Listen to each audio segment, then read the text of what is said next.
Last time we left off, the party, after returning to the Black Order's base, had an eventful few days back, reporting what had happened on their quest to the Black Empress, witnessing the birth of a dragon matriarch, and even seeing a vampire envoy who came to the Order to establish a non-aggression pact.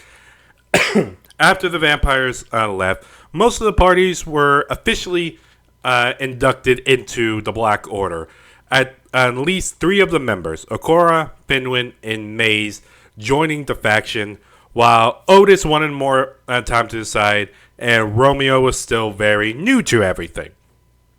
So the party was then informed about some quests that were issued, one being to investigate the Feywild to look for the Forgotten God, another being to try to establish friendly relationship with the Rasa Kingdom, and help establish. Another one was to help establish a proper trade route with the Dwarven tribe. And another one was to investigate the vampire society called the Network to see if they can be considered allies. The party ultimately decided to go to the Rasa Kingdom to see if they can establish, at the very least, a negotiation with the Queen of the Rasa Kingdom and the Black Empress. They were given a basically an allowance of 1,000 platinum pieces to help fund their venture to the Rasa Kingdom. As they were told this would take a couple of weeks to get to the kingdom, since they had to travel to the nearest port town and then travel by boat, with the decision of cutting through the Elven Kingdom or try to head straight to the Rasa Kingdom. The party headed out on the castle and went to go get some supplies for the trips. They visited the nearby magic stop to get the water breathing spells for Maze and some rations for the trip. They got in some tents and even bought a fairly big wagon for the travel after they had a very, very strange encounter with the familiar little creepy girl that had spider limbs coming out of her back that seemed to welcome Maze back and seemed to take a very interested um, interested sightings to Romeo's horns. But nothing ended up coming. Nothing ended up coming up from it, and they departed, leaving the party to start their travels. But as soon as they started traveling, Akora and Maze was soon struck with the feeling of being watched. Not finding out what was the cause, the party eventually found a spot to settle in for the night, and that night, the party was stuck with this strange feeling of being watched. And with mostly everybody on edge, everybody tried to get some sleep. And during Akora's watch, he awoke Maze to investigate some eyes that he saw in the dark. But after finding nothing, the the two turned back to find a humanoid figure standing on the other side of the fire. There is where we are going to resume. So, Maze and Agor, well, directing this to you, Maze. You are currently standing on one side of the fire, and on the other end, you see a humanoid shape that seems to be on the other side of the fire, staring directly at you. And looking at this figure, what you see, Lexi, can you go ahead and describe your character for me? Can. And I have a photo as well. I'll send in the main chat Mm-hmm. if I can get it to work.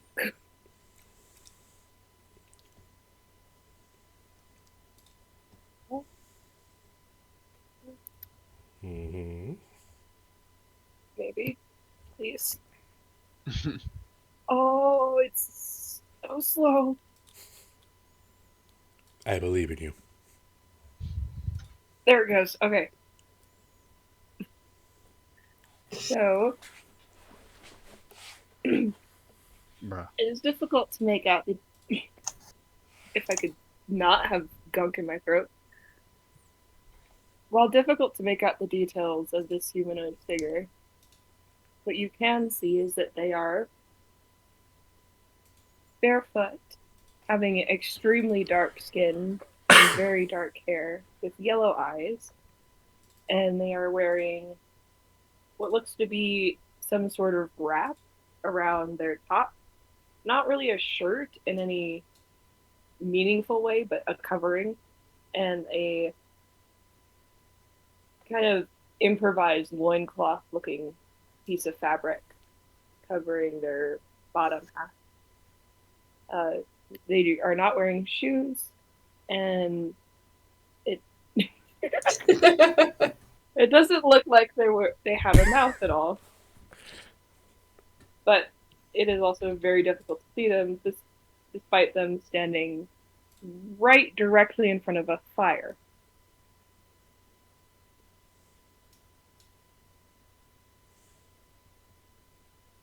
Uh,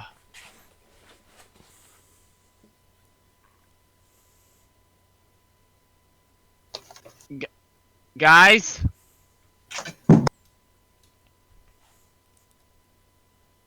I'm assuming you calling out to everyone else who's everyone, asleep. yeah, just everyone else. Does it wake us up? Or are we still sleeping? I'll ask you. Does that wake you up if you're a heavy sleeper or not? Mace is being Oh, very God. loud for the record because Mace is shitting your pants. So I think I would wake up. Okay. Probably. For the sake of things, we'll say you do wake up. Along Yeah.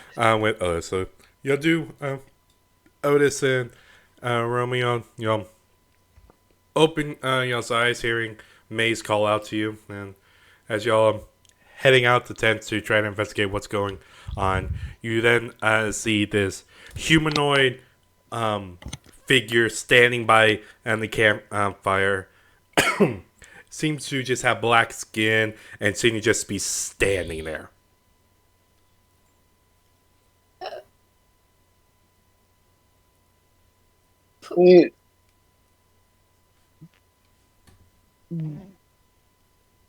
what did we? What is that? I don't know. Go find out. Me?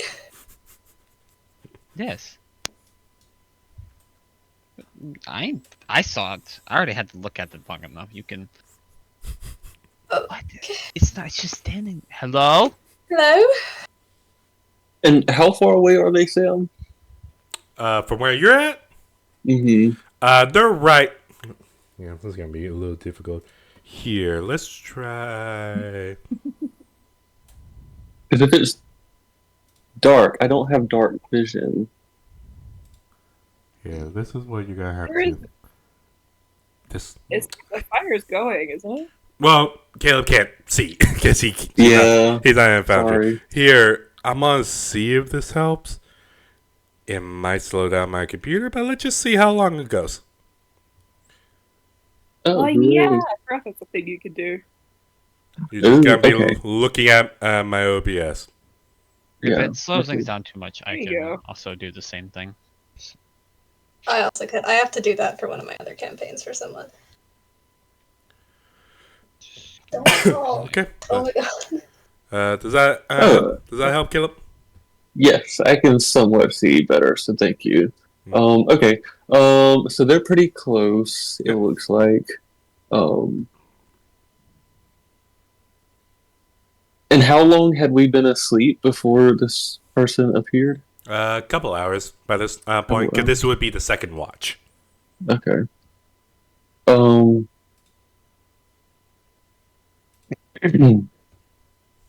Well, From this angle, from where you're at, she would have her back towards you. mm-hmm. Hello. You find yourself lost here? They turn their head and just stare at Otis. Oh, supposing I must be having one of those night dreams again, the bad kind. Okay, well, I'll be going now. Afraid that's not a dream. Otis is pinching himself.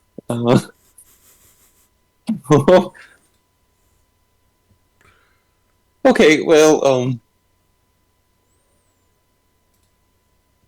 can we help you in any sort of way?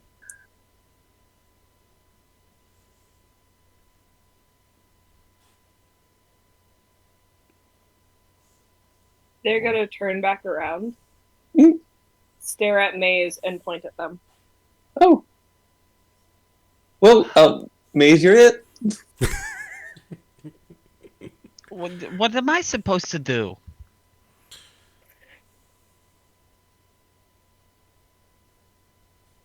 I kind of like fucking Scooby Doo tiptoe forward.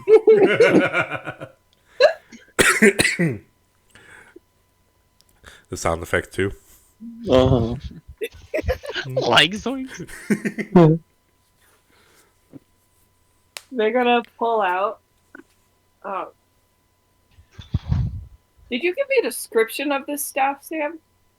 Yes. Do you want me to describe it? Oh. Yes, because I don't remember what it was. Oh, okay. No worries. But I'm gonna pull that out. Okay. So, pulling out Sini out of nowhere, since she only has rags and a loincloth and nothing else, she pulls out what looks to be, as I also look at my description for this item. She And pulls. it is they, them. I keep messing up. Okay. That is my bad. No worries. They pull out what looks to be a long, smooth textured staff that stretches about 8 feet in length and looks to be made of a dark gray metal with torn yellow sashes hanging from the top, and beyond the yellow sashes near on the top, it looks like some sort of object is being covered by layers and layers of chains. And the ends of the chains seems to hang loose. Yet, oddly, even though they're swinging with the winds, they don't make any sound. And as soon as the staff is presented, technically a Cora will feel this as well. Maze, you hear in the back of your head a low growl just emits from the back of your head, and you feel the scales on the back of your neck seem to stand on their ends, and you hear Egris's voice enters your mind and goes, "Well, I didn't expect to see her here." Okay.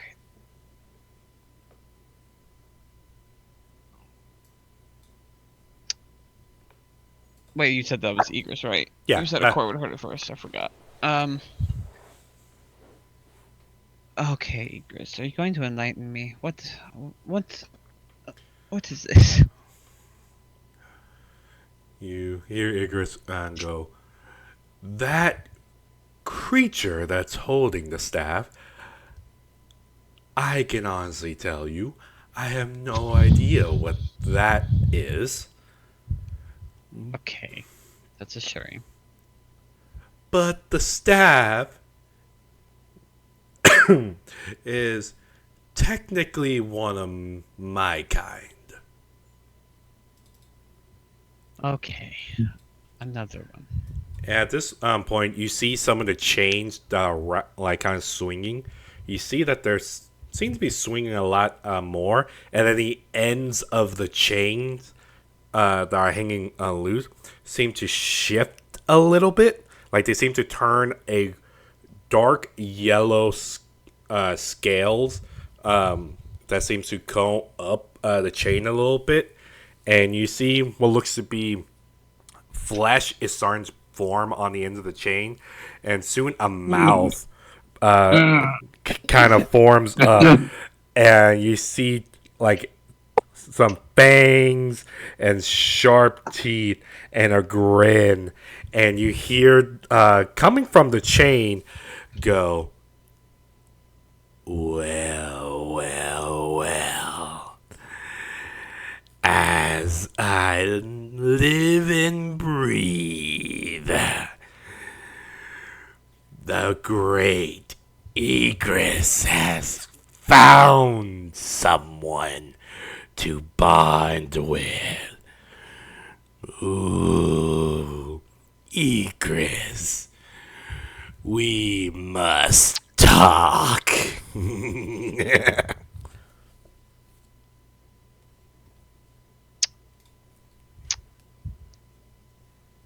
Are we in danger? You're asking Igris? Yeah. You hear Igris go, depends? What do you... depends. On this weird creature?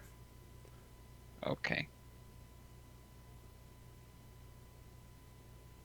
Okay. Well, individual. I don't know your name. He's listening. You see the chain, this weird long mouth chain thing, seems to turn its mouth and look directly at you, Mace. Even though it doesn't have any eyes, it just grins. And as it grins, you see what looks like thick fluid. Like, it doesn't look like drool, but like thick, slimy, greenish fluid is starting to seep out of its mouth and just hits with a loud, heavy splash, hits the ground, and you hear it go, ooh, can Igris not talk through you yet? Ooh, very poor bonding, Igris. Ooh. I see you also found your brother. Ooh, Valerian. Your host. Your host looks rather tasty. This Komori is going to smack the stick slightly on the other end, the one that doesn't have the mouth. Is going to tap it on the ground slightly. Ah, I'm only making observation. You don't need to be so rough. Well, he can speak through me. It's just, it's something we don't just do to anybody who asks.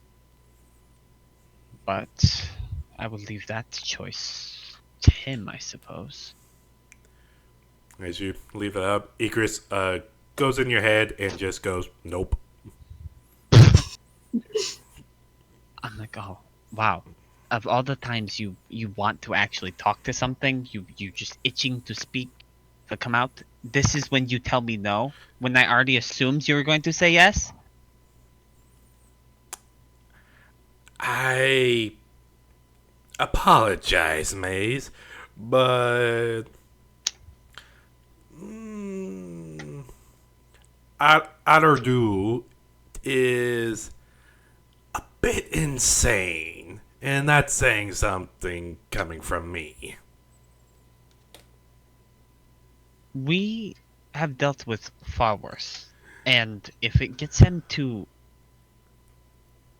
fuck off, maybe it might be worth doing. Just get it over with. I don't know what he wants.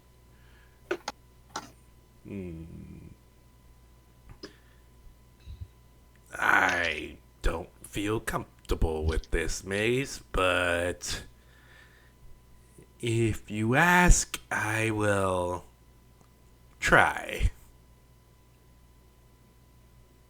Like I said, that's ultimately up to you, but I think it might be a good idea.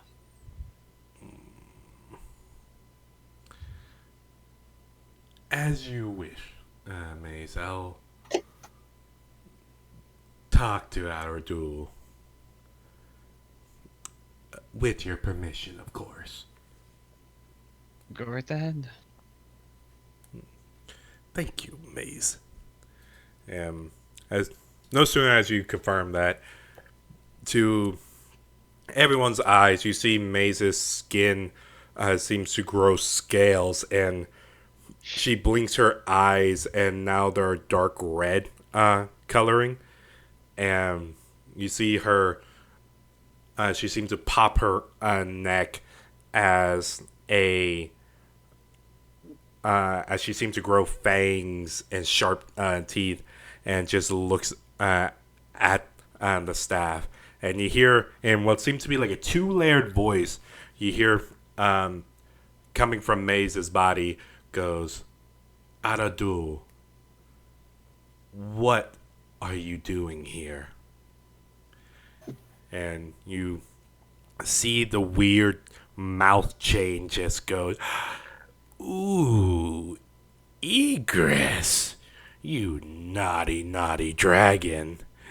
You achieved this form of bonding." "Ooh, Egress, you must have gone all the way with this little elf. Scandalous, Egress, scandalous." Mori's gonna tap the end of the staff on the ground again. Ah, Gamori, you need to have some fun. But I'll get to the point. I'm assuming, since you're coming from this direction, you felt the Great Mother, haven't you? You see, Mace's body seems to tense up a little bit before going, "I have, yes."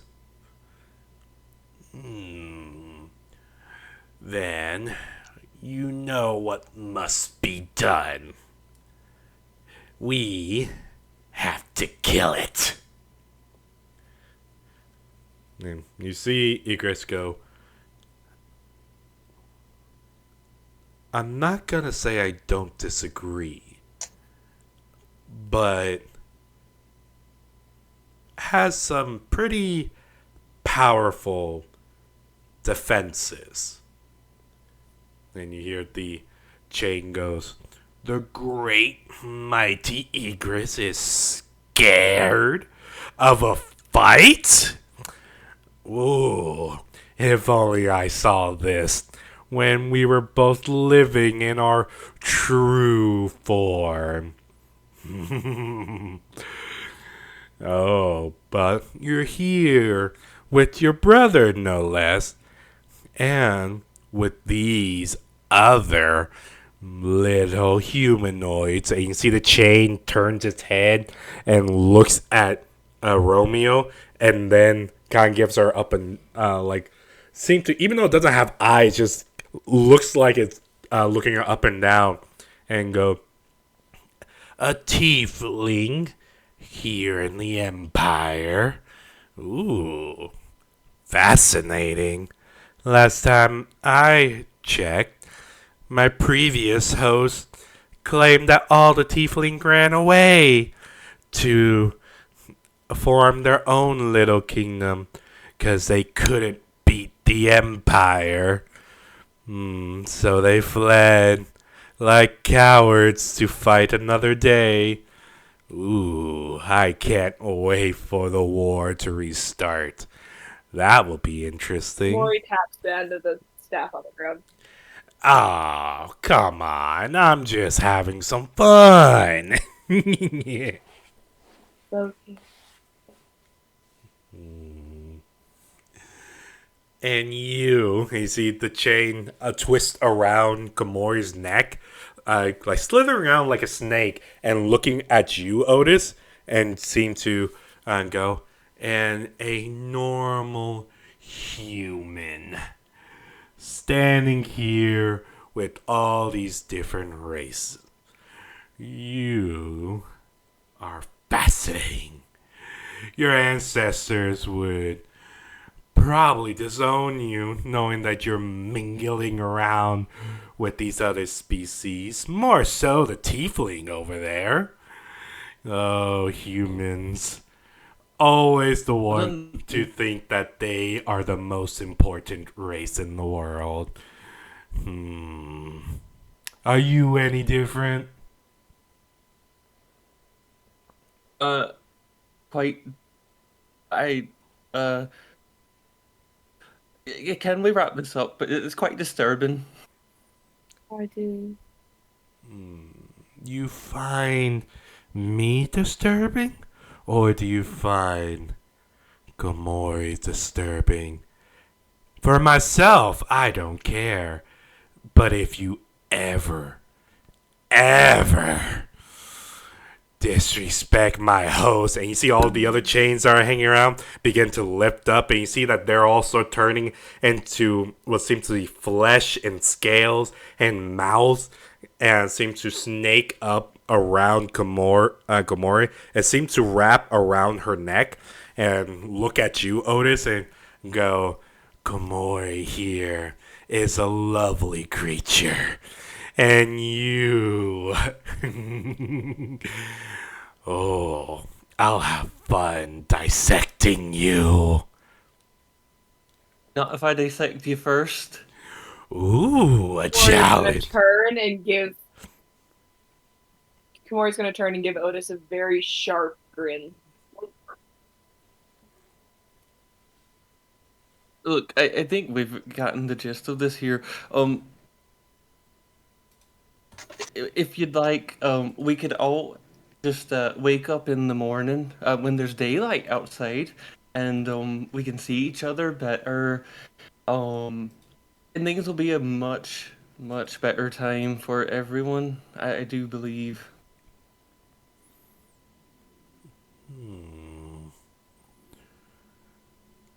Gamori, is that agreeable with you?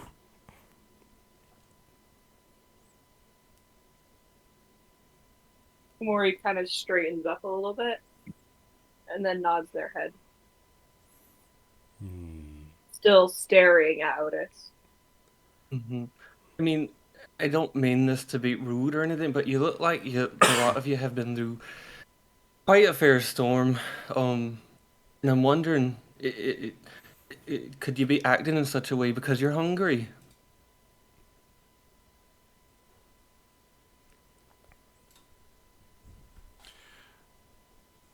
You see the chains kind of slowly uncoil from Gamori's neck, and now only most of them are reverting back to normal chains, but there's still that initial one that turned into a mouth. Just looks over at you, Caleb, you personally, Caleb.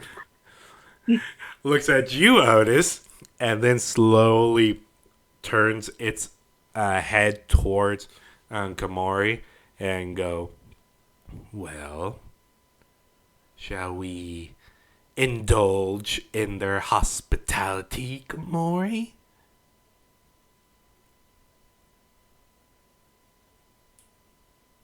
This one is odd.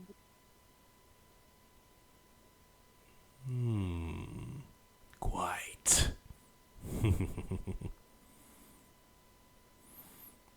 Very well. Since everyone's so tired, doesn't seem like it. Seems like everyone is quite on edge. What could be bothering all of you?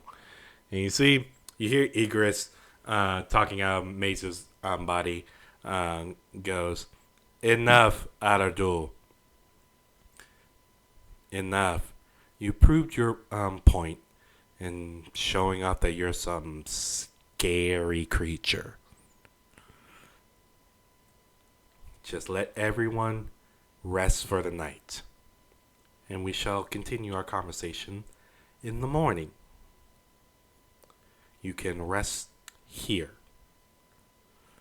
And then you see the chain turns around, looks back at Maze, and goes, Egress, are you inviting me into your chamber? And then Egress immediately hear Egress go, first off, gross. Second of all, no.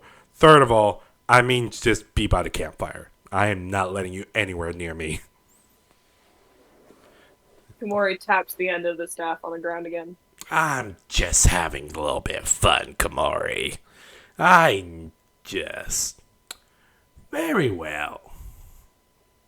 We're used to sleeping outside anyways.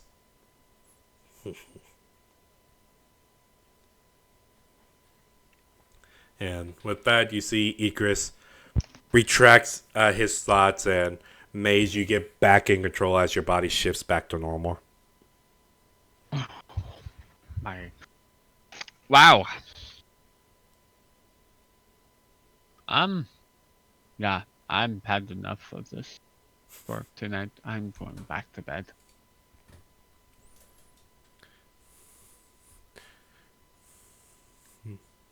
You hear the chain goes, shall we rest, Komori?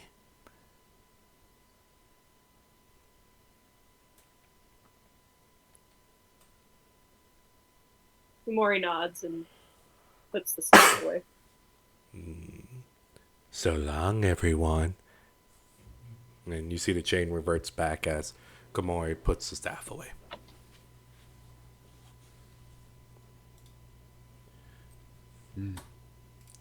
So, Mace, you head into your tent and proceed to try to go back to sleep. As Akora awkwardly just shuffles up to the campfire and just looks at Komori and just goes, hi.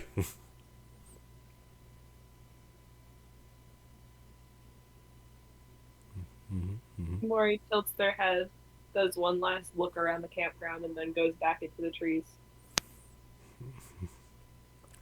And Gorgeous They'll goes, stay near, but they will be in the tree. Gorgeous be like, okay. This Komori just goes off into the trees. Otis and Romeo, what did y'all's... I'm assuming y'all are going back to sleep, but what is y'all reaction to all this? Ugh. Yeah, sounds about right. I'm gonna cast a message to Otis, and I'm just gonna say, well, it seems we're a bit outnumbered. You've been around these dragon folk for longer than I have, and if something goes awry, how fucked are we? I'm gonna kind of move in closer to Romeo and kind of whisper, I've only been around them for a number of days now, and I think they quite obliterate us. I do. Lovely. Well, oh dear.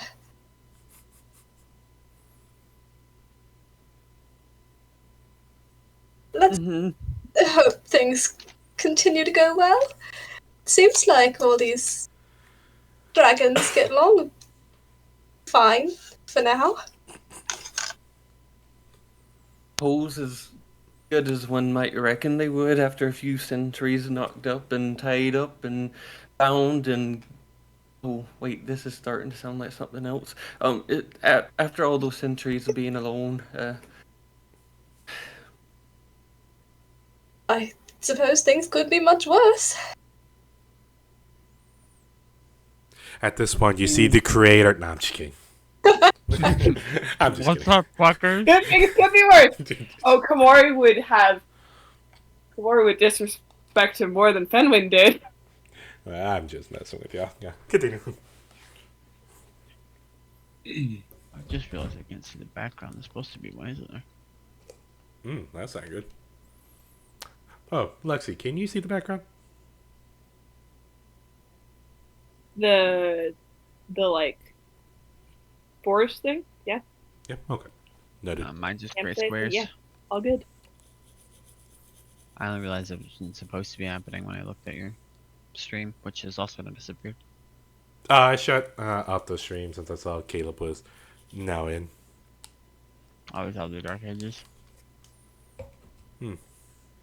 Weird, but duly noted. Sorry, continue. Suppose I'll see you in the morning.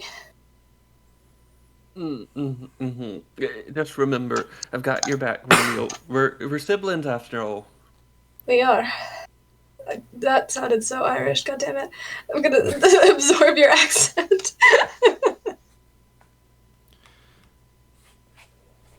Okay. Then, as everyone returns to their tents and gets ready to do their best to sleep soundly, Otis, you're laying in your tent in your sleeping bag, getting ready to doze off, and can't help but be very excited for the fact that you're heading to the Rasa Kingdom. Mm-hmm. So, with that, I will ask the dog to keep watch. This dog can't be surprised. Just gonna have him like keep point for the rest of the night too, just in case of like any other disturbances. okay, duly noted. Then, for the sake of levity, because I'm not. Yeah, fuck it, I am that evil. Who's taking the third watch? Because this is only the halfway point.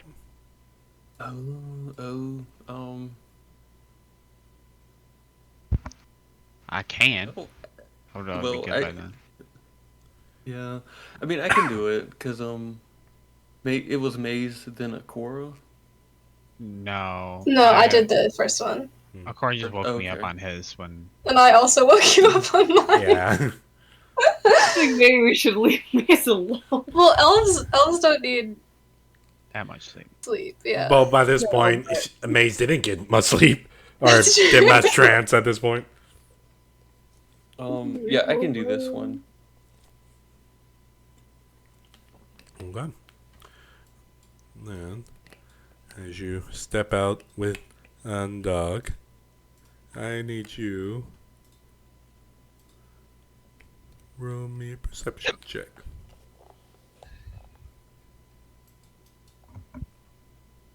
Every time. Okay. You keep your eyes out and Gamori, are you just trying be stealthy? Like just trying to hide in the trees right now? Or what you doing? I mean, at this point, they would probably be trying to sleep. They're not usually up in the morning, and so yeah, they would probably be trying to make sure they would actually be awake in the morning. Well, So they're probably not trying to hide. okay. Just making sure. So notice that you're keeping watch and you're looking around. You look over and can't make much out of it, but you do see the outline of the strange humanoid creature that you just met over by some of the trees.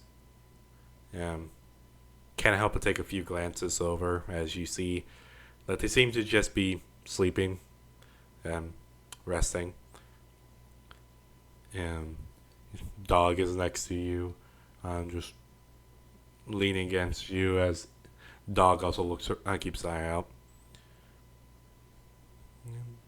As you're looking around.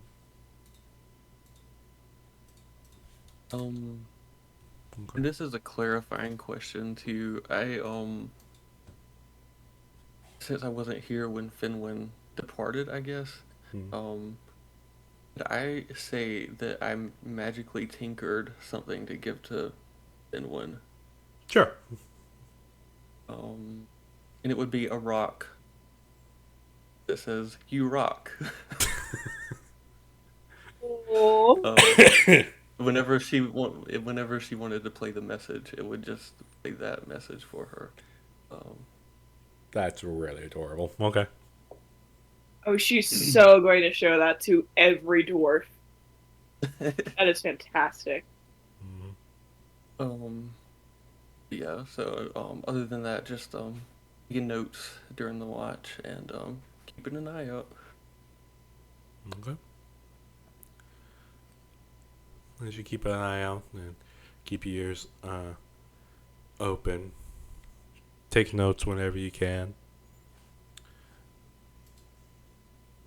And after another hour or so, the sunlight begins breaching over the tree line as sunshine is coming in. And the morning has come. For everybody, y'all can take y'all's long rest if y'all haven't already. So go ahead and take y'all's long rest.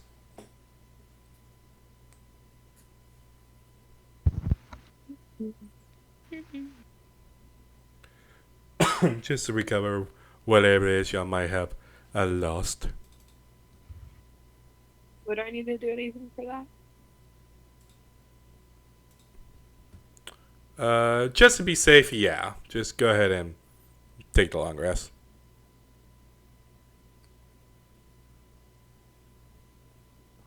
Okay.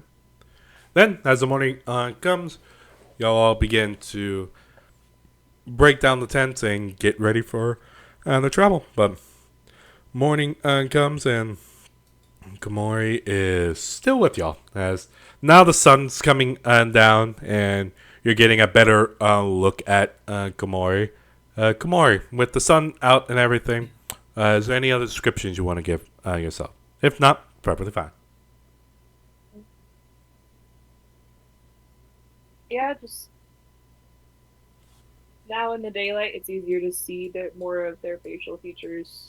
A mouth is more obvious, and eyes, and it seems that they're a little roughed up. They have markings on their skin from what look like cuts and bruises and general stuff you would probably expect from someone living out in the wild with very little. It's still, for some reason, kind of hard to make out all of their features, though, despite it being quite bright outside.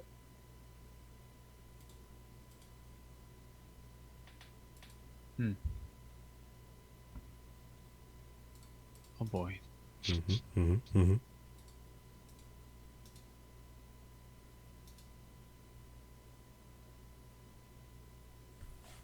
Okay.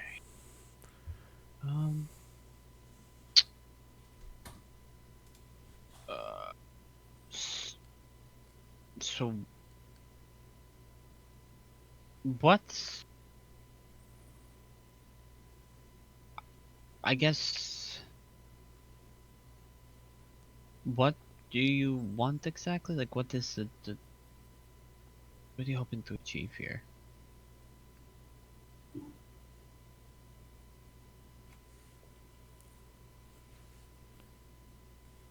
Gamori tilts their head at Maze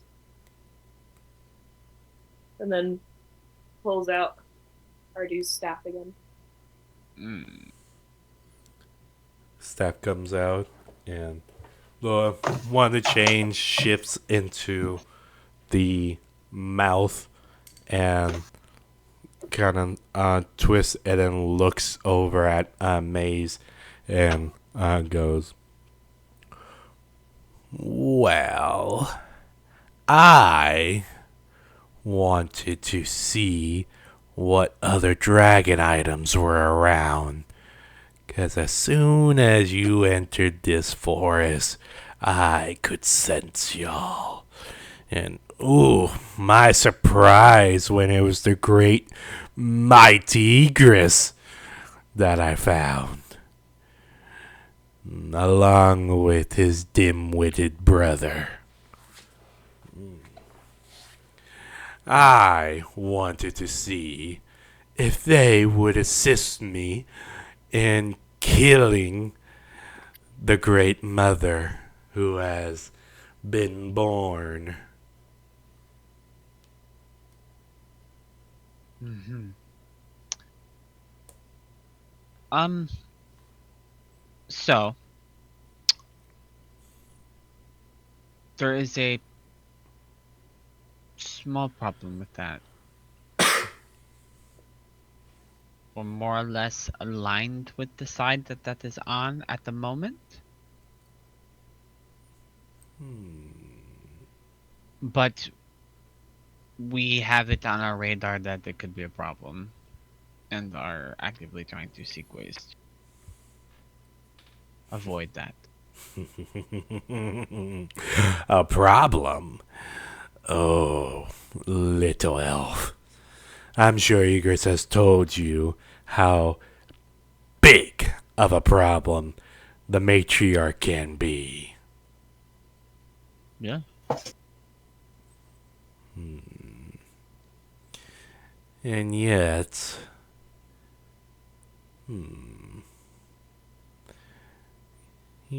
you all seem to be worried about something else.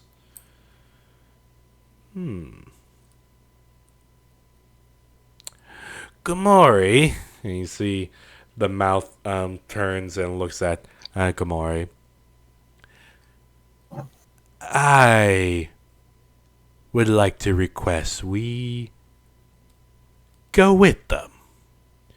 Because I am curious on what they deem more important than the dragon matriarch.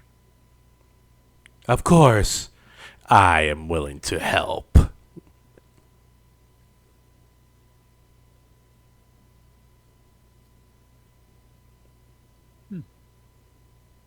Mori kind of seems to kind of stare out into the forest. They seem to be hesitating about something.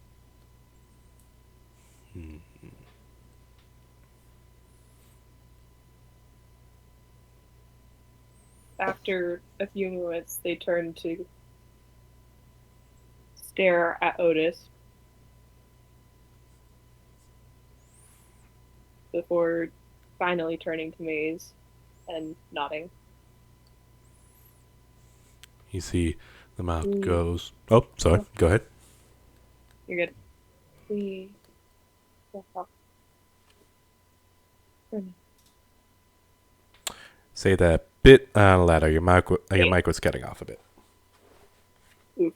We will help. For now. At the beginning and end.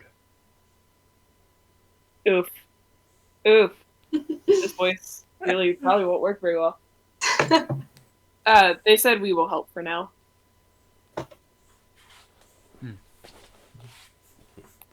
You see the mouth turns and looks over at you, Maze, and goes, well, there you have it. My mighty wielder would like to help. If you would have us. And trust me, you will want us as allies. At least for now. And who knows? You all seem like an exciting bunch. And Gamori needs some excitement. It's good for the soul, good for the body.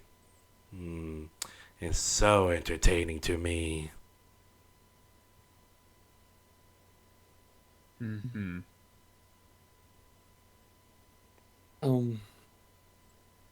Kamori, I couldn't help but wonder. You had a sort of wistful gaze back into the woods there. Was there something happening back there?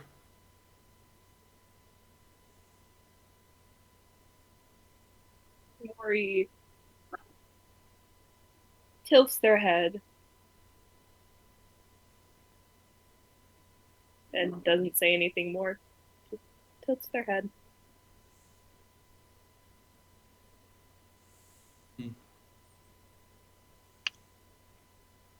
You know, Komori, I know that this is sort of odd to hear from some complete strangers, but I mean, if you need help, I'm more than glad to help you out. You just have to voice those concerns with me. You hear? At that response, you see the uh, the yellow scaled head immediately looks over at Otis as more the chains shift as well and look over at Otis. And you hear, seemingly in like 5 different voices, seems to just say, help? You wish to help? Oh, human. We have seen the human's way of helping. We have seen the human's way of assisting. And we do not need your help. Gamori has suffered long enough. Gamori doesn't need your help. Gamori doesn't need any human's help. You should be thankful Rory she... taps the end of the staff on the ground. Gamori. Fine. Whatever you say, wielder. And you see the chains begin to retract.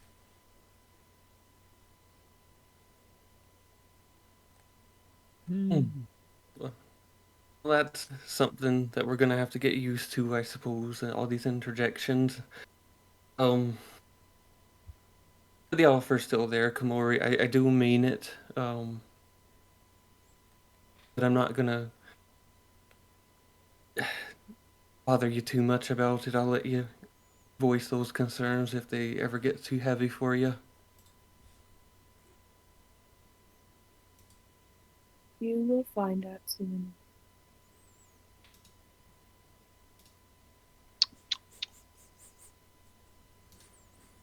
Rory puts the staff away for a moment.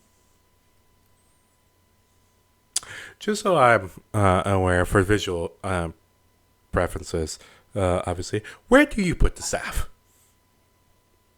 As of right now, it's just like a little. She basically shoves it down the back of her wrapping. Okay. Like it's just held there. Got it. Okay. Just making sure. Since they're not using magic right now. No, I got you. And how tall is Komori? Just because I'm curious as well. 6 something. Yeah. Oh, They shit. They're tall. Yeah, come They're on, not tall. short. Oh, I don't know why I was looking picturing at- Komori being short. Everyone expecting Yeah. this tiny little Yeah. creepy creature when it's really just Mothman. Just Giant Okay. creepy creature. Okay. Yeah, This no, whole they time they I've just they been give gremlin. They give little gremlin energy. No. They are tall. Okay, Romeo is terrified because they're like almost 2 feet taller than her. Yeah. Oh, that's fucking scary. If I'm not terrifying you, then I want it to be a gay panic. That was my goal. There are only 2 outcomes. There are no. There are only other than whatever Yeah. Otis is apparently. Komori finds Otis very strange. Otis finds Otis very strange. They'll get along great. I'm sure it'll totally be fine. He's just more confused. Yeah, that's how tall they are. They're not short. This whole time I've just been like looking up.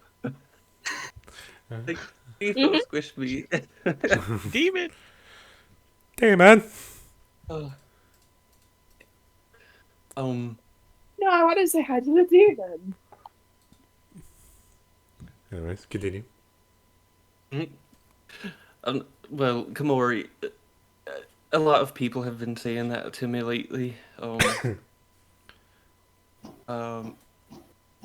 Whatever it is, We'll work it out, I suppose. We'll come up with some solution. Now that Kamari is confirmed, like 6 feet tall, at least, I'm just imagining Otis just saying all this while just like just looking up and all that.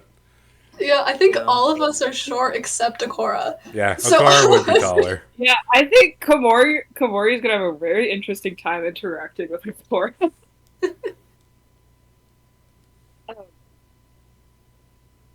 Anyway, Yeah, Maze is tiny, so. yeah, Komori shakes their head to themselves a little bit.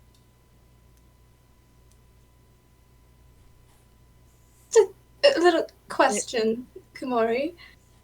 When you have the staff on your back like that, can it still hear us?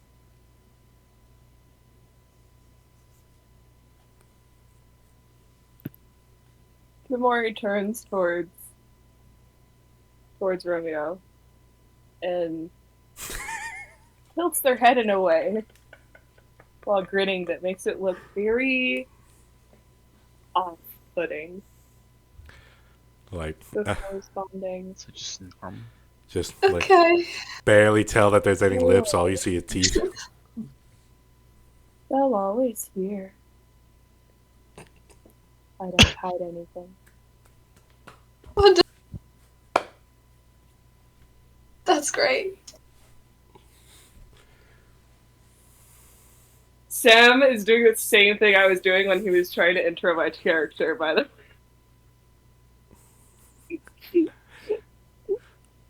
Love it. It's giving Kindred from League. Wolf and Lamb. Anywho's, so after this disturbing like encounter and oddly tense situation, y'all began to pack up, as nervous as the 6 foot tall thing is, kind of just standing off to the side, and just kind of every now and then one of y'all, as y'all finish packing up, you'll look over and you see Komori just staring directly at whoever at the time is looking back. Just okay. Keep packing up and begin to hit the road. I will ask, who is driving? Komori? I don't think- Perfect. She doesn't Maze know how to wants to drive not a wagon? be What do you in the mean? wagon. Maze is like sitting outside the wagon. Maze is driving. And if Cora's not driving, Komori's out there. Okay. So, They don't like inside. They okay. don't like inside. So Maze is driving, That's fair. and everybody else is in the back. And Maze, as you hop up, and you're like, I'm not being in the same wagon as that thing. Oh, hi! As Komori just hops next to you, and like one high knee gets in the cart and it sits next to you. And you just, Oh. Hello. Yes. Have you? The seat's not taken. You can have it.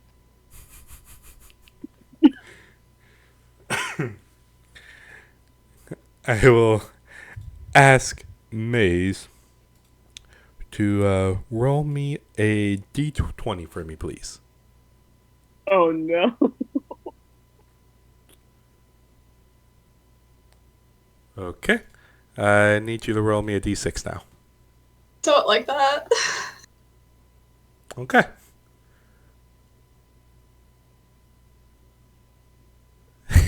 Okay. Don't like that. Mm. So, Traveling is fun. as y'all begin traveling on down the road and you're heading forward, you can't help but to hear a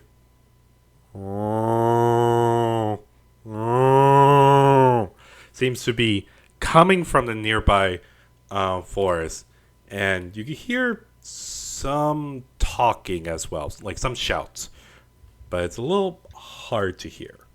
But it seems to be coming off the road.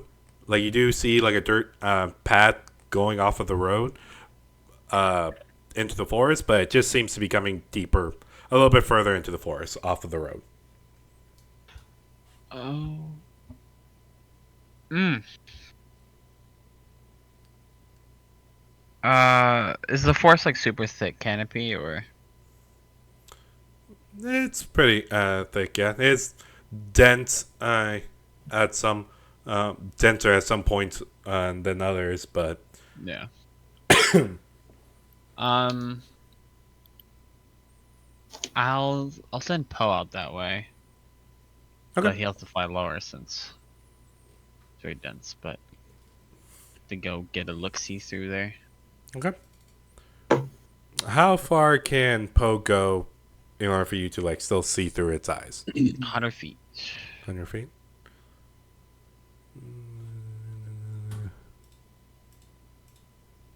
Okay, I'll say. I remember I asked this last time. It's with your perception, right?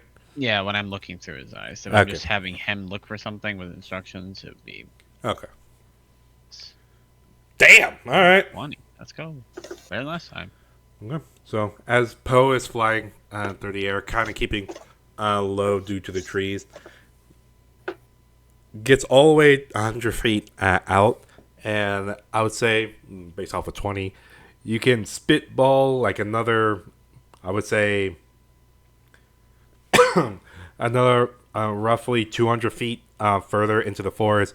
You see that there is an opening, like the trees become less, like much less spread out, and you see what looks to be a large furry creature that seems to just still be letting out like a mournful noise, just. And you see what looks to be humanoid figures are surrounding this large creature. And based off of 20,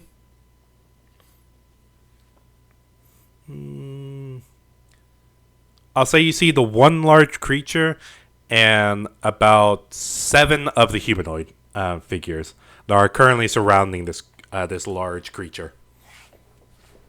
Okay. Kind of like tap on the wagon. Top them like I think there's something. Some people are attacking something in the forest a little ways up as a clearing. Does Kumori recognize the sound of whatever this is? Like, are they able to tell what it is from the sound it's making? I'll say make me a nature check with advantage, since this is basically your home. You've been here for a while. Okay.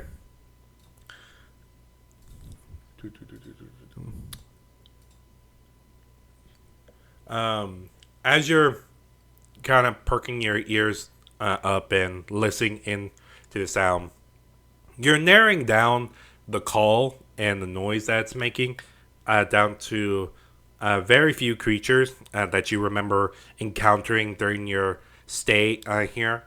And after a bit, you do narrow it down to a creature called a marshy.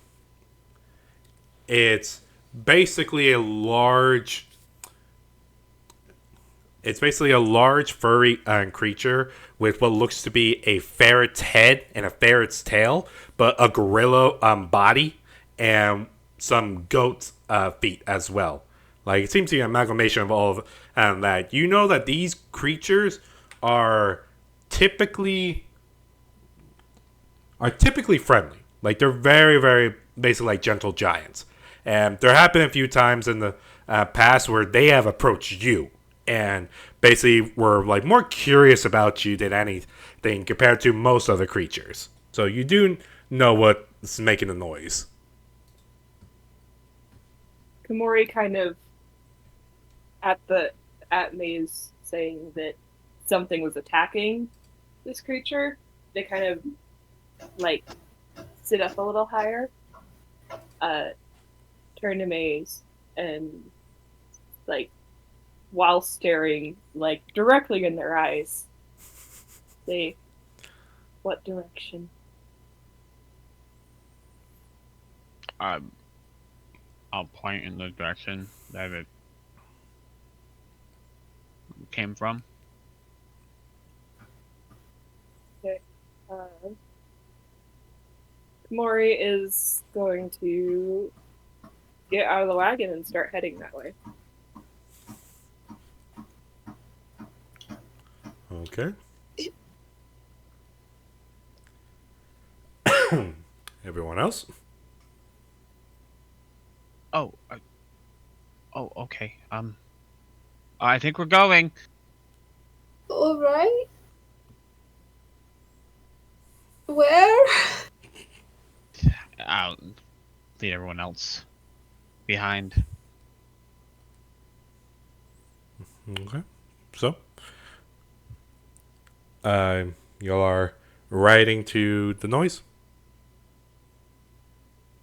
Well, it was in the forest, so I think we would get off. There was a small dirt path that leads off, like a small dirt trail. It seems very cramped at some places, like only one cart can go, or one wagon can go down here. It'll be a tight fit at some points, but you do see that there is a path you can take. Okay. Then I will drive it there. That way we can keep it close by. Okay. So you maneuver on the wagon off the main road and begin going down this very dirt and muddy road. And after about, I would say, maybe 150 feet, you get to a point where you see that there is no further path, at least not enough path to fit your wagon in. So the rest of the 150 feet to get to the location you saw would have to be on foot. Okay. Okay. Then as you continue going with the rest of your party, bring everybody out. As y'all get closer and closer to the noise, y'all do eventually get to this clearing that doesn't have many trees, but you do see this giant furry creature that looks to be part gorilla, part ferret, and part goat with his legs. And you see its head, the head of a ferret, just looks distressed and just, and you see it seems to be wrapped up in chains and nets, like holding it down, and just letting another just letting out noises. And you see surrounding the creature, you see what looks to be. It's tough for you to point out right away, but they look to be hobgoblins. Like you see, most of them seems to be hobgoblins are restraining the giant creature, and you also see what looks to be a goblin that seems to have like a wooden staff with a skull on top of it and weird bone headdress that seems to be pointing at the creature and seems to be talking back and forth with one of the hobgoblins. And you also do make out another figure, looks to be a hobgoblin as well, dressed in red robes, and it seems to be holding what looks to be a wand and just pointing it at the creature. Just seems to be like preparing for something. But this is what y'all see as I bring y'all around. And just so y'all can have a better look, this is the creature y'all see. Oh,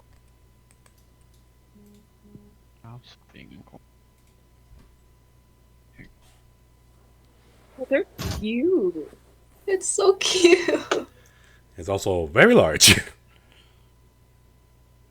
large but cute. Mhm. Oh, But yeah, you do see this creature just letting out a mournful wail. So, what do y'all do? Um, I don't suppose anyone speaks Goblin.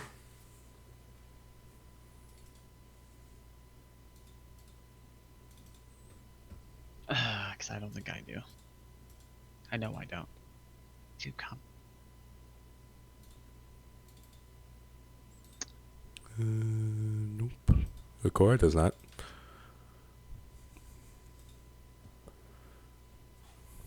Um,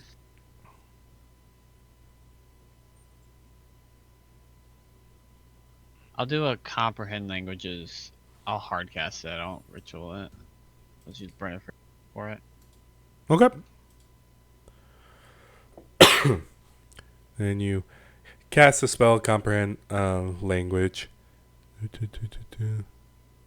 just want action automatically. You cast a spell on yourself, and as you're listening in on the Goblin language, it slowly turns into basically common for you as you hear one of the hobgoblins pointing at the creature, and you hear him yelling, supposedly at the other hobgoblins, and you hear him go, "Get her restrained. We gotta get ready for transport. The boss wants it. Hurry up, get it restrained. We almost got it. It'll lose its fight soon." And you see one of the goblin. You hear one of the goblin goes, "Good, good, good. I want its fur. Its fur will make nice ingredients for potions. Yes, yes, yes, yes." And you see the mage, the one in red robes, and just another hobgoblin, goes in a rather feminine voice, and goes, "We're not supposed to skin it. We need to get it back to the boss. Unless you want to inform the boss on why it came back dead." And you see the goblin go, "Oh, right. Sorry. I'll be back here." Hmm. I'm gonna try something. Mm-hmm. It's a horrible idea. Those So are the I'm best gonna ideas. cast a message at it. I'm gonna target specifically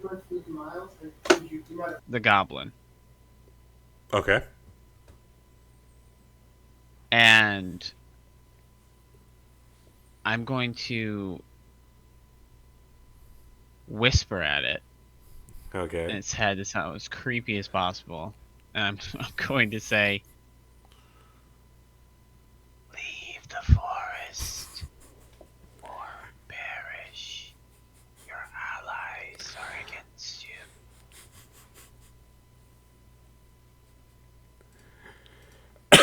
you." Make me. I guess it has to be an intimidation check. Make me an intimidation check. I'll give you advantage. Okay.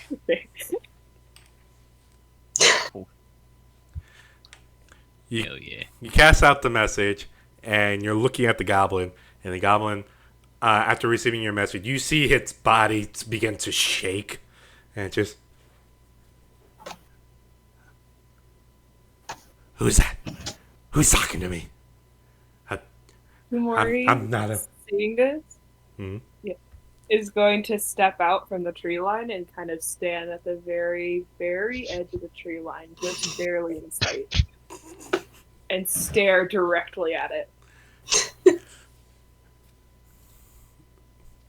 And the goblin just, "Who's that? Who's talking to me? Am I hearing voices again?" And then locks eyes with you, Komori, and just goes,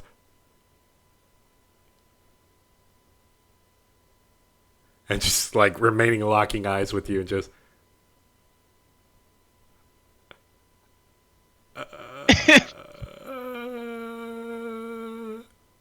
And then you hear one of the hobgoblins go, "What's wrong with you? Hurry up and patch him up so he's presentable to the boss." And the goblin just with a shaky finger points over to where Komori is. And you see the hobgoblins are, and they slowly turn around to look over in the direction that the goblin is pointing. Komori, do you say so? Yeah. Okay. As the goblin just shakily points at Komori. What are the rest of y'all doing? Can I use minor illusion to make a whispering noise that just says leave? In like a really fucking weird voice.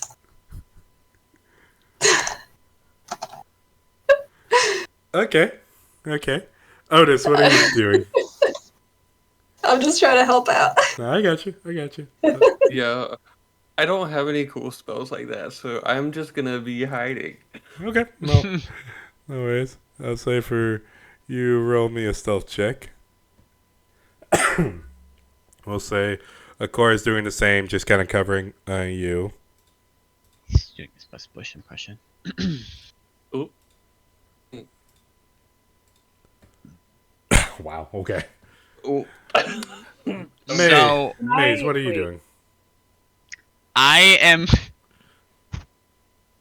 going to cast this old. Wait, hold on. Is it? Let me make sure it's within range. Not it's within 30 feet. Okay. I'm gonna cast this on Komori. Specifically enlarge. I was just gonna say, I would like to cast blur on myself.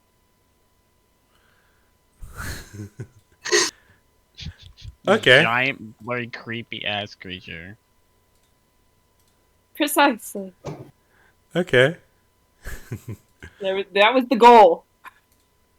Oh my god. I also have enlarge. Does it stack? No. Oh, I wish. Oh my god. Please, it would be be so so. Let fun. me read the spell. I don't think it does, but let me just check it. I don't think so either, but it would be so funny. Grow larger or smaller for duration. Double the size in all dimension. For example, there is until the spell and the target weapon also. I mean,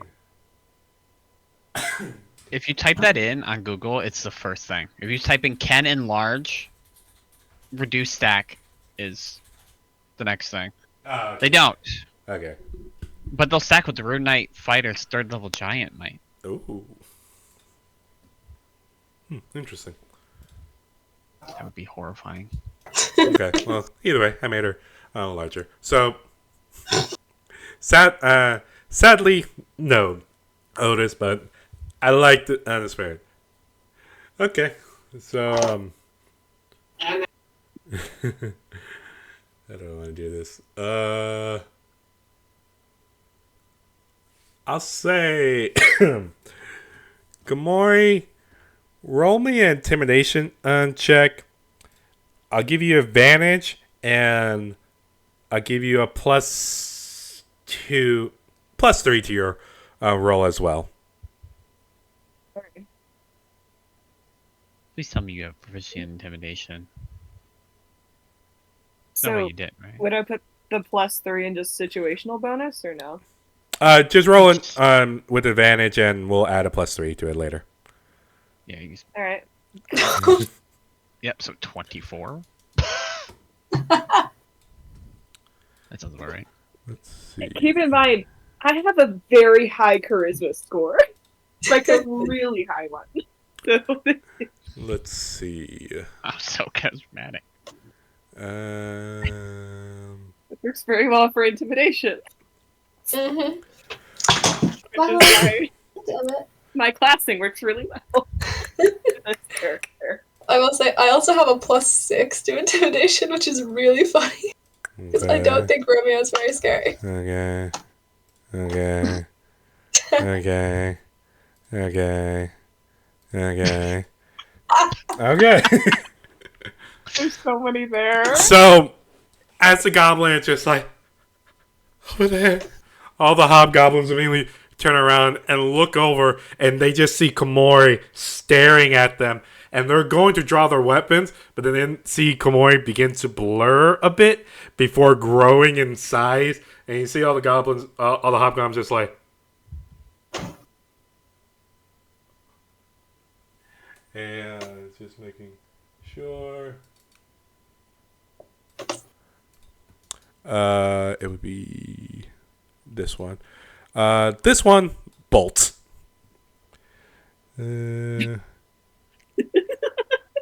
It's Captain. Too. Captain immediately just lets go of his weapon and then bolts as well. And following the captain's lead, all the other hobgoblins are just like,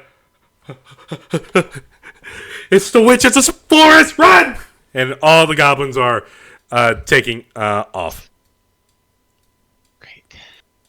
I did not Now- hear what you said, but did you say what I think you said? I believe I To did. the worst. Ooh. As they take off running. And even, I would say, the goblin would be the only one that hops in their wagon and begins running off. It's fucking. As you see, Started mythology. as you see all the hobgoblins and the one lone goblin immediately book it running as fast as they can.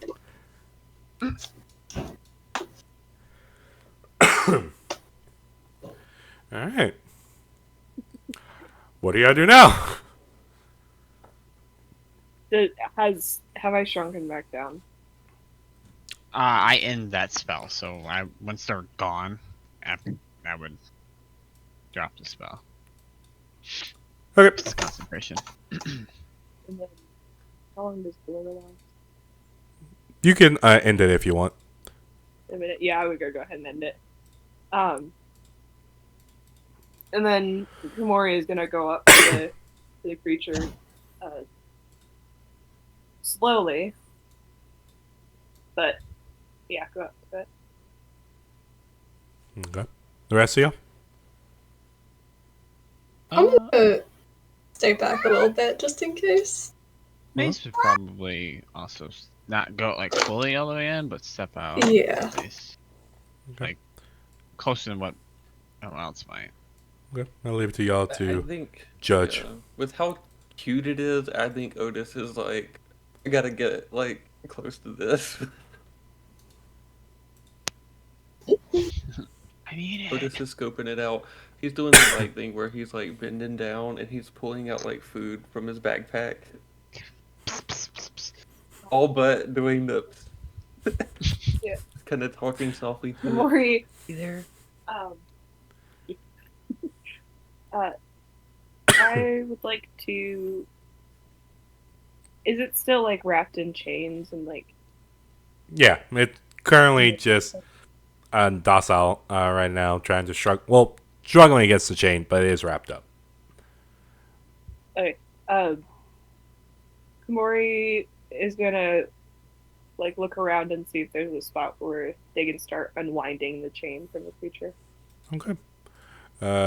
Otis, for you, I need you to make me an animal handling check.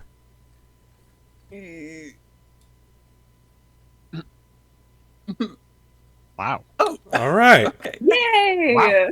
As soon as you bring food and you're kind of whispering, soothing things to the creature, you see the Aramashi kind of just settles down and here's your.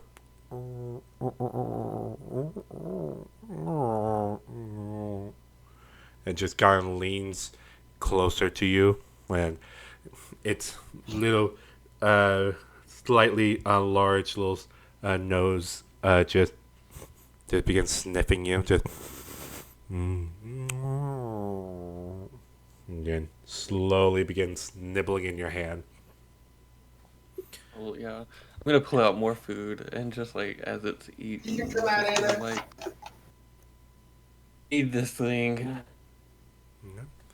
Good morning. It doesn't take you long to kind of point out where the chains are, and I'm assuming you're gonna begin unwrapping them. Yeah. Yeah. As you begin unwrapping him, unwrapping the creature, as soon as the chains are loosening, you see the Aramashi begins to notice and just and begins shuffling and kind of sliding the chains off and begins to present himself up fully and just looks at you, Uncle Mori, and leans down towards you before kind of brushing its head against your head. And then, with one of its ape-like hands, grabs your body entirely and brings you close to him. And you see it brings it seems to stand up a little bit on its goat legs. And you see it just holding you and begins softly petting you. Any tension that was in Komori just melts away. They seem completely at ease in the arms of The name. Aramashi. Aramashi. You see the creature, after what seems like a full minute of just petting Komori, sets Komori down very gently and then looks over at you, Otis, and reaches over for you, and in one swift motion just picks you up and brings you to it, brings you to its fuzzy chest, and just Otis is all but squealing. He's not. He's trying very hard to not make the sound, but like his face is very much showing the emotion. And then after another full minute, sets Otis down, and then looks beyond y'all two and looks at the other three, and begins lumbering towards y'all.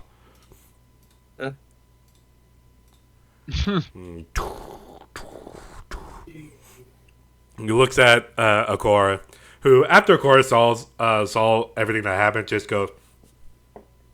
And the Aramashi picks Akora up and begins petting. And Akora, we'll just say he preens under the attention. And then after the Aramashi sets Akora down, looks over at you, Maze, and looks at you like he is large. He is towering over you, and just with a large hand just reaches for you. Oh, okay. Oh, we're doing this. Picks you up and just begins petting you.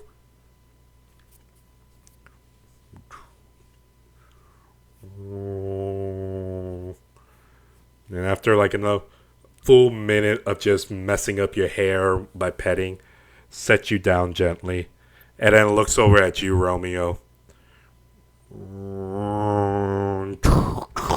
and begins heading over to you. You know, it seems like it's fine, so I'm not gonna like run away or anything. He's mad at you. You see the Aramashi He's mad at me in particular. picks you up and brings you close to him and begins petting you. Although there is a few times he catches one of your horns in his hand and just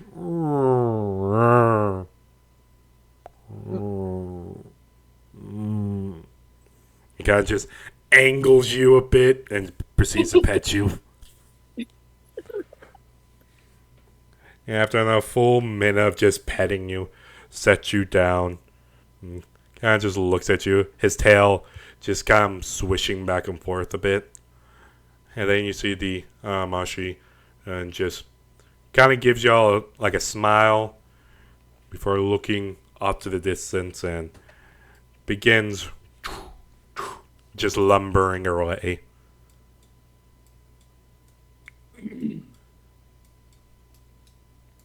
Mori is going to talk to Ardu and just say, "This is strange." You hear Ardul in your head and go, "The Aramashi are a friendly bunch. They're gentle giants. A weird creature. Agreed. But if you pick a fight with them,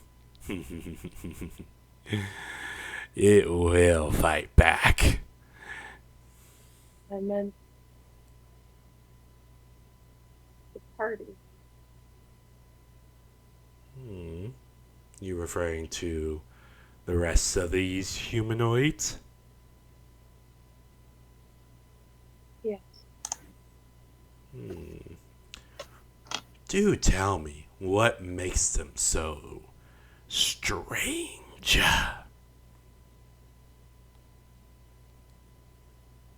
They seem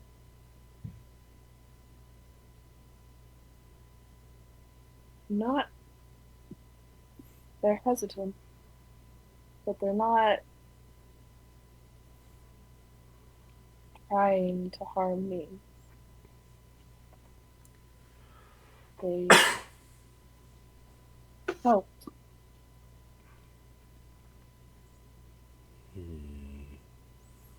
Without needing a reason to.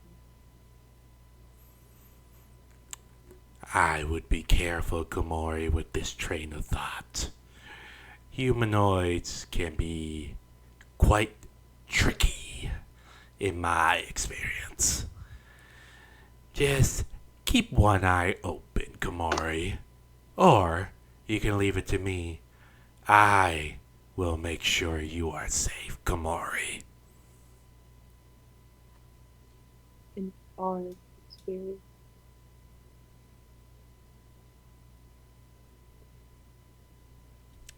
Say that one more time. In our experience.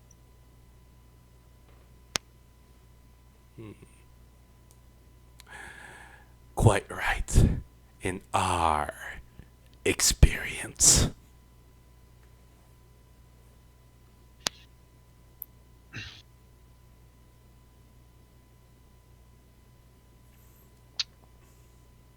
Mori looks over at Otis again. Just pondering. Mm-hmm.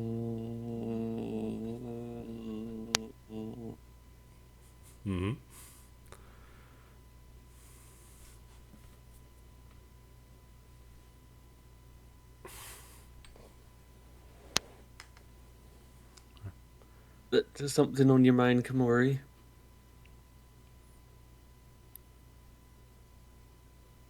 Mori tilts their head. Then nods and walks over to the group. Okay. As you all regroup back with each other, Otis being very confused on what just happened. Mm-hmm. After a nice encounter helping out Amashi, you all head back to the cart, and thankfully it is still there. And hop in and begin driving the cart back. And as you all hit the road again, you all just begin traveling. Now, unless anybody has anything to say to one another or wants to do any thing.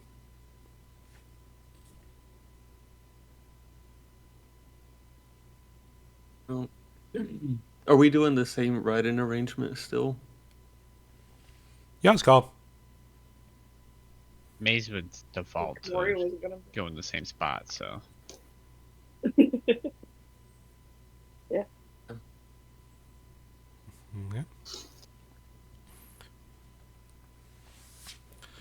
All right. Then no one has anything to say to each other, or do right now. The party hits the road again and proceeds to travel forward. And more hours go by as it comes once again to the camp site as you all begin to get settled in for the night as darkness begins to take hold. I will ask who is taking the first watch.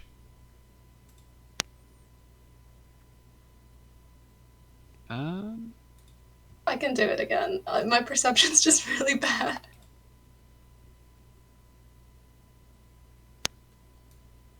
So I gotta put you on first. Yeah.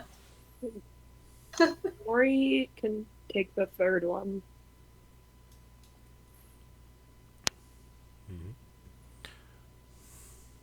All right, so who's taking the second watch? I can do it. Okay. And as everyone goes to their individual tent. Gamori, back to the force. Yep. Okay. Put you over there. Romeo, I need a perception check, please. Alright, well, All right. that's decent for me. As you begin to relax and look around, keep your eyes open, you can't help but catch some glances over at the 6-foot giant, currently just sleeping, resting up by the trees. You can't help but look over, get distracted, get slightly terrified of this creature that is now coming along on your adventure, and can't help but just think about how these past few days have been quite strange.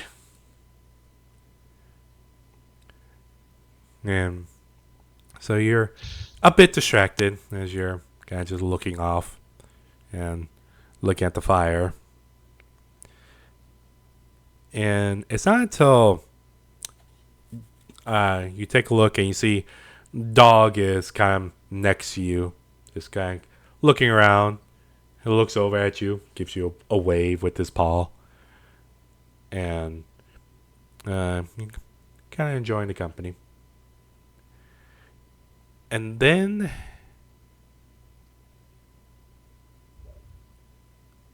you get a message in your head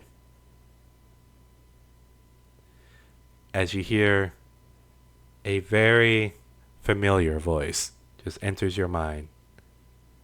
And you recognize this voice being the queen of the Rasa kingdom. And you hear,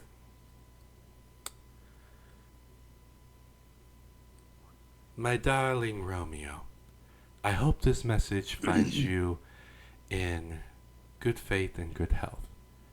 I heard you have left the kingdom. It came to my attention. And I've been told you went to the Empire as well. Be careful, Romeo. I fear for what may happen to to any of my tieflings. Please be safe, Romeo. And let me know if you are coming back. I'll make sure the gates are open for you always. And if you happen to find any other tieflings, Send them home. Have a wonderful day, Romeo. Or night.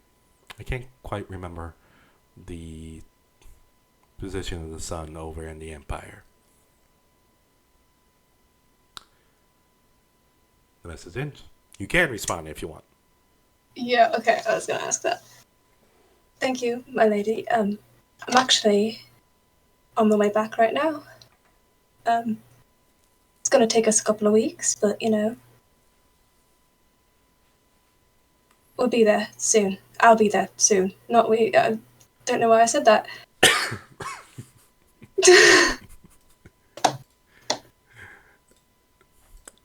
Make a deception check. I'm good at these. Okay. Come on.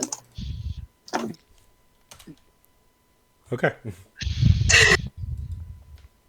It's actually a really bad roll. I rolled a 14. But Yeah, you have a plus 11, so. Okay. Expertise, man. Okay. you lying.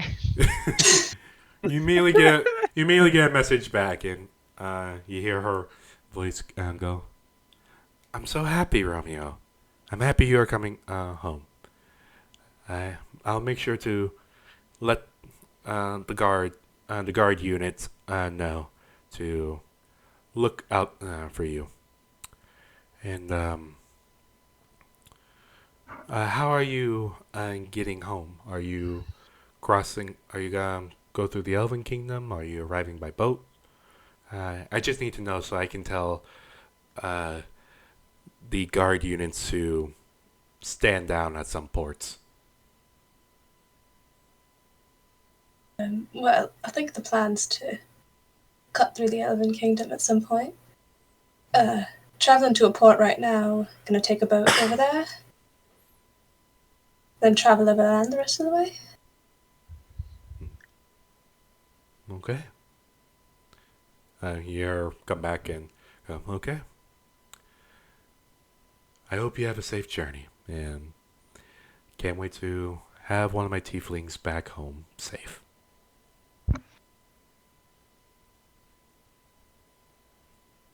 And that's all.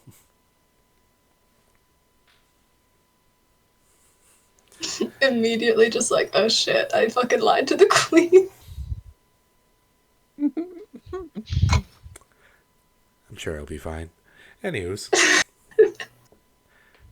as you are settling in and you kind of going through this panic of, oh shit, I lied to the queen. Oh shit, I'm bringing people. Oh shit, I'm particularly bringing a human. Shit. As you're in this panic state, hours go by, and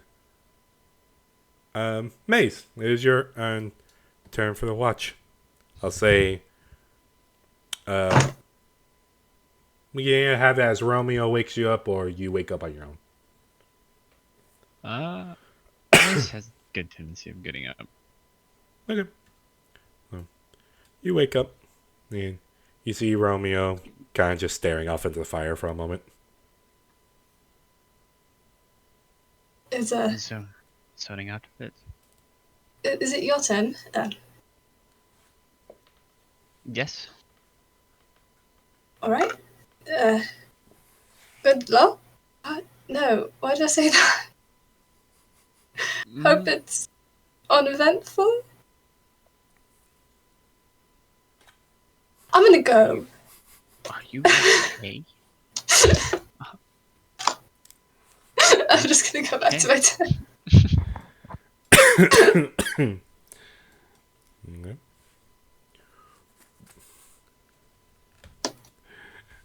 Maze, you watch Romeo, perfectly fine. It seems. Go back into her tent, Okay. and I will ask for a perception check. Let's see. All right. All right. You're rolling high today, guys. As you sit down and begin relaxing, keeping your eyes up and alert as you're looking around.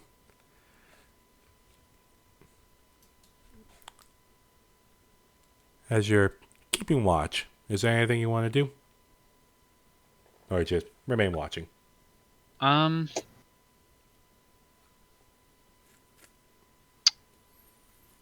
Yeah. So I think I already did that and checked it off for transcribing the one spell scroll. So I think I'm good. So I have it in here now, and I'm pretty sure I did that while we were Yeah. before bed last time. Hmm. That's the case.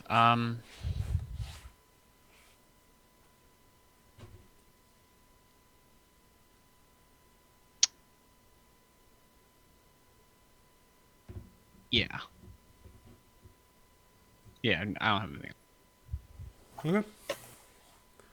So, as you sit there staring off, or gotta keep your eyes open, making sure to scan the area every now and then. Due to your 22, you do spot something out of the corner of your eyes, and you immediately look over and trying to see whatever it is that's off in the distance. You look over and you see what looks to be a raven that has settled on your tent, like settled on top of your tent, and is just looking at you.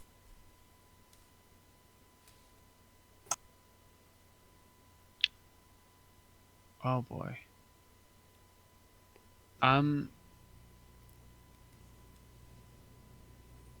It's just a raven? Mm-hmm. Is it like sitting off to the side, or is it? It's literally like settled on top of your tent. Hmm.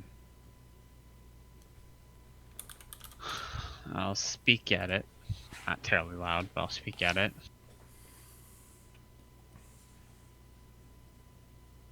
Do you need something?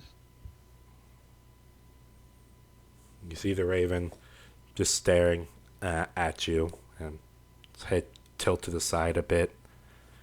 And you see the raven just abruptly just extends its wings and begin flying over you. And as you follow it, tracking like above you, as you look to the other side of you, you suddenly see that you're in this black void. Like there's nothing around you. And as you're looking around, confirming that you seem to be somewhere else.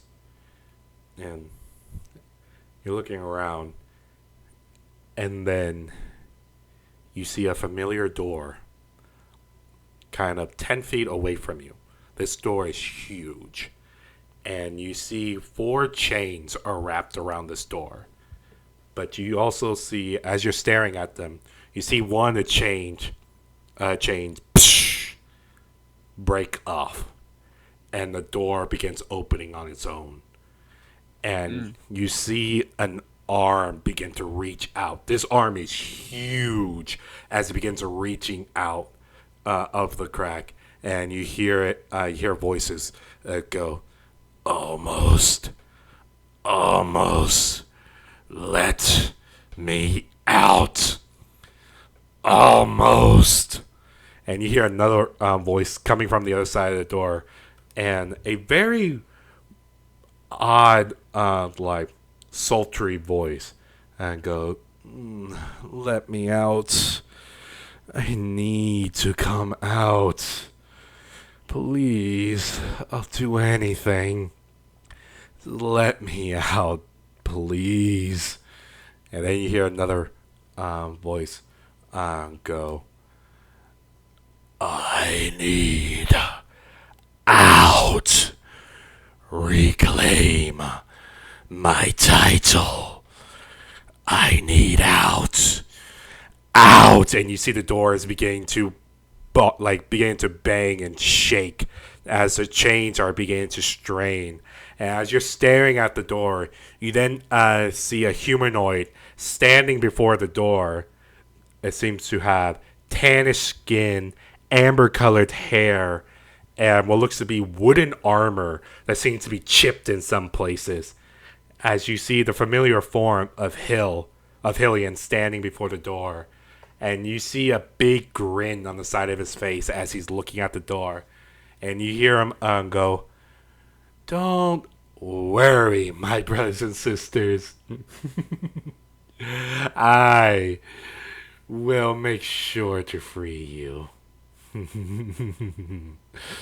I'll free you one by one, and then we can have our revenge. Ooh. But we need to be careful, my brothers and sisters. The gods are watching." And as soon as he says that, you see he kind of tilts his head and like slowly turns his head. And it looks like he's looking out of the corner of his eyes, looking directly at you. And you hear him go, "They may be listening right now." Since they already sent a little birdie to listen in on our conversation, perhaps we should fix that one. You hear him begin to say like a name, but you see it. All of it sounds like it just garbled mess in your ears, and you hear him follow up, going, "I shall free you next. I know where you are. Ooh, we shall have fun, and I'll make sure you have enough energy and power to reclaim your place and knock the bitch off the throne. I wonder what a dead raven tastes like." And you see he places his hands on the door before slowly begins to close it. And all at once, you see he immediately just looks over to you, and immediately the vision ends as you find yourself staring into the fire.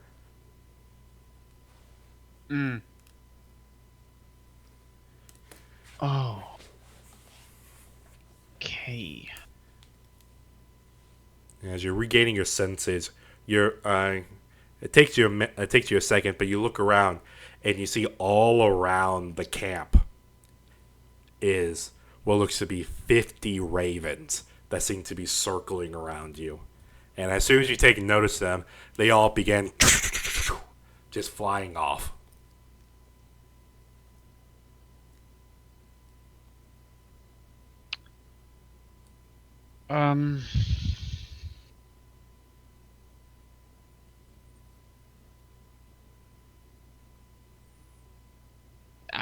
Maze is a little very shaken. Can't really like think straight.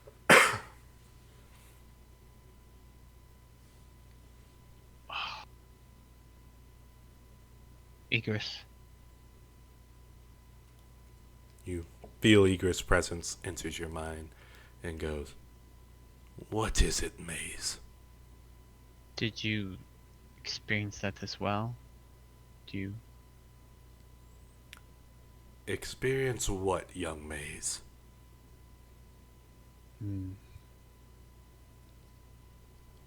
Because he can essentially poke through my memories, can't he? With your permission, yeah. I'm gonna tell him, look back at my memories for what just happened. You get a strange sense of it's odd. It feels like someone is going through your head. They seem to be shuffling around some things in your head, and just comes back and goes, "Maze, I don't recall. I don't see what you wanted me to see. For the past hour, you've just been staring at the fire." Okay. That is disturbing. What is the matter, young Maze? So, with what we dealt with the, I don't know,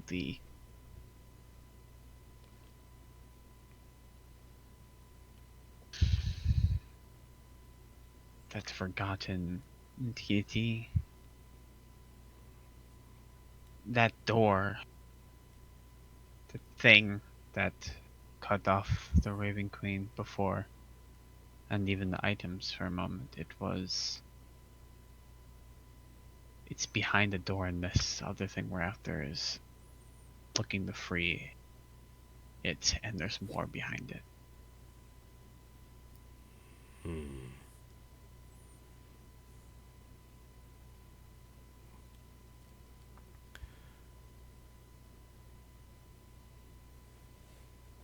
And it says it knows where I am. It knows where you are?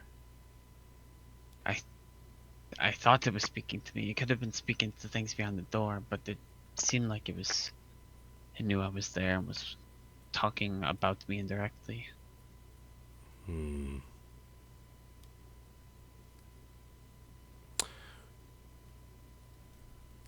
If it knows where you are, young Maze, why hasn't it come for you? I don't know if it knew it before, or if it only came to realize when it saw me there. But I was brought there by something else. Wasn't my own volition. So, and it was a raven, so I'm guessing it was her. The matron. Mm-hmm. You If haven't you want to. you haven't had much connection with her lately.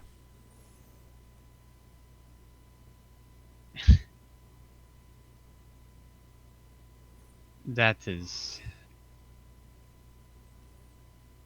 a discussion for another time.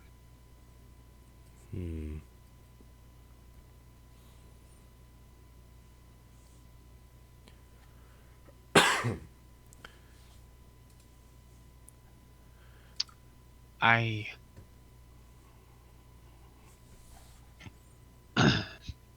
think we need to have a discussion with everyone in the morning.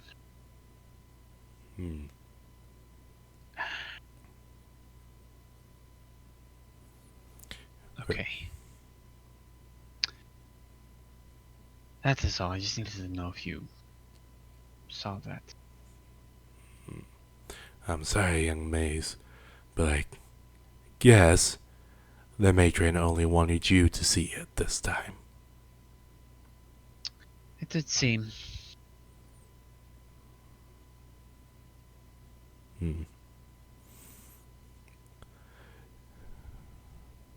Then I shall go back to my realm and continue my own watch. Of course. And you feel Icarus's presence leaves your mind as you're left staring at the fire. Look over and you see Dog kind of comes up next to you and kind of just nuzzle against you.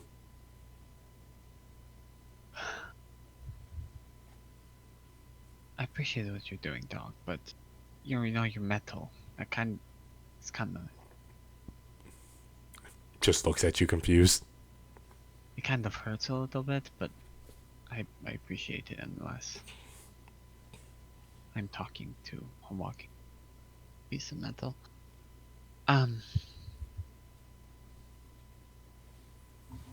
Sit? You see Dog kind of just stares at you. Okay.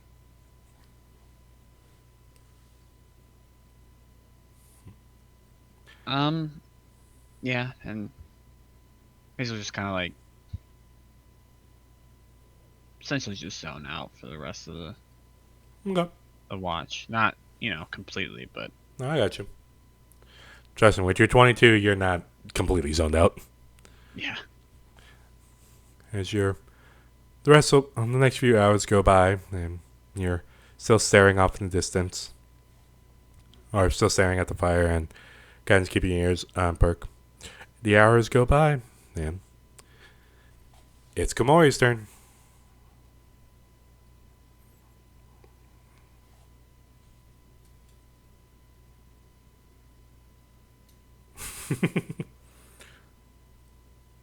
I mean, yeah, Komori would probably wake up. So, Okay. Then coming out of the darkness with her yellow eyes, you see Komori seems to emerge.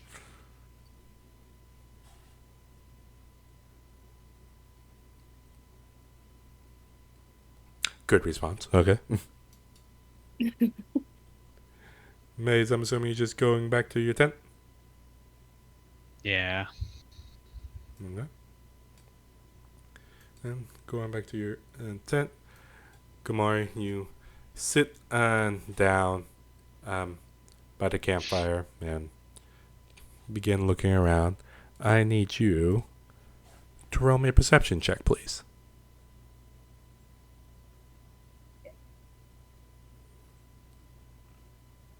yeah, that. All right.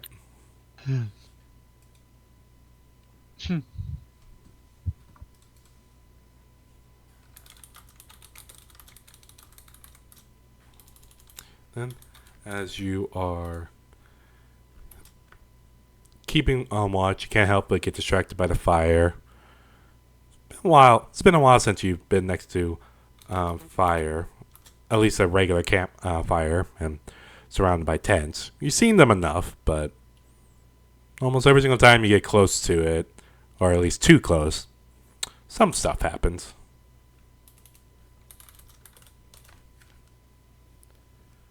Well, you proceed to just keep staring at the fire.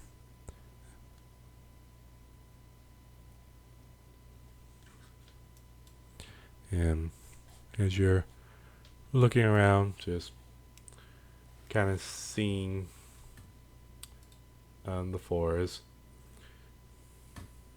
you settle in for the rest of the watch.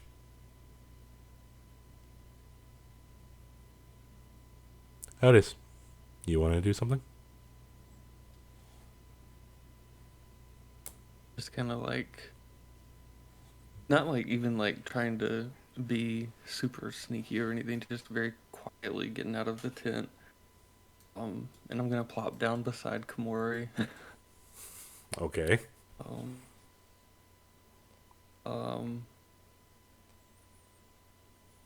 Yawning. Didn't want you to be alone.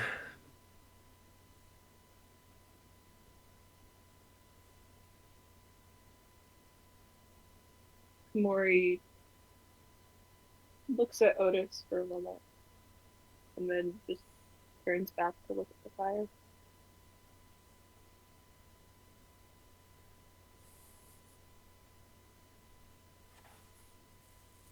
I understand. You don't have to say anything. Sometimes a little bit of company is just good to have, though, you know? Kind of like sit and tinker with stuff during the watch with Okay. Then since you're joining her with the watch, I'll ask you to also make me a perception check. boy. Okay. Noted.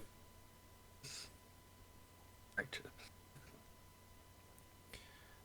As y'all sit down, notice you're distracting yourself with tinkering, keeping Komori company. Komori, you're still staring off in the fire and kind of just wondering what this weird human is doing.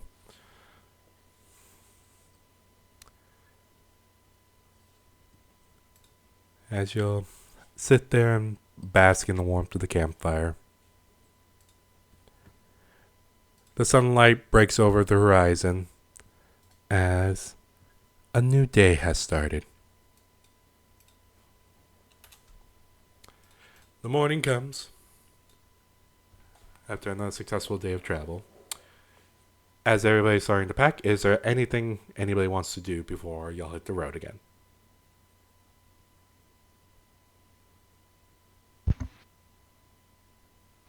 I think I'm good. Maury's gonna go up to Otis in a very tense manner. They look like basically like a spring almost, just wound very tightly.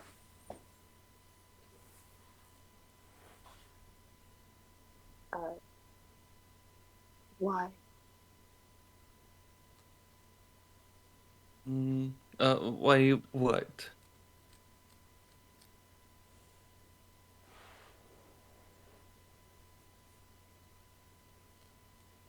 What is your game?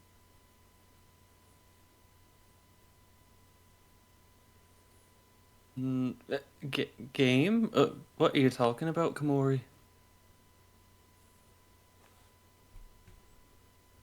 You are so insistent on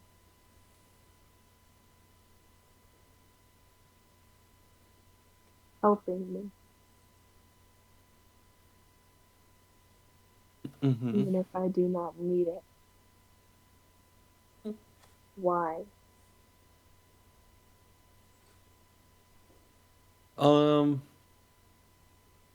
well, so don't take this the wrong way. But you look like you're someone that's kind of been alone by themselves for quite some time.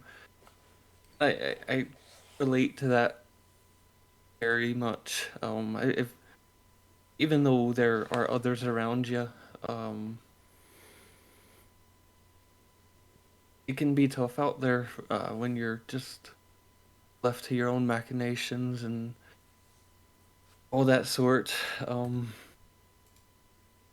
But being around a lot of these folk, and he's kind of like gesturing to everybody else in the camp. It's been a really refreshing experience.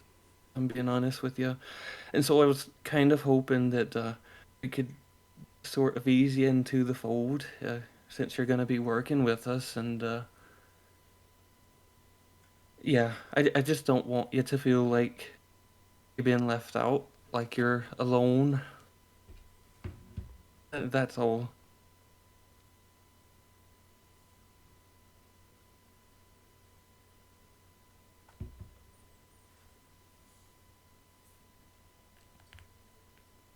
Maury tilts their head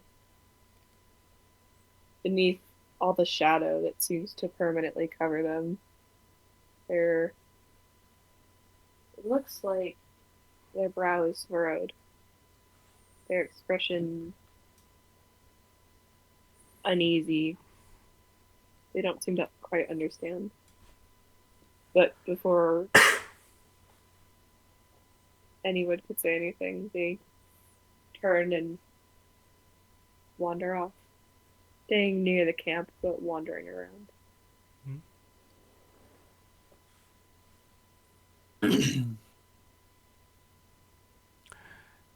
As Komori begins walking off, Otis, you're watching her walking away. You can't help but notice that some of the chains that are hanging from the staff begin to slowly wrap around Komori's neck. Not really choking her, but just kind of acting like a scarf, just wrapping around her neck.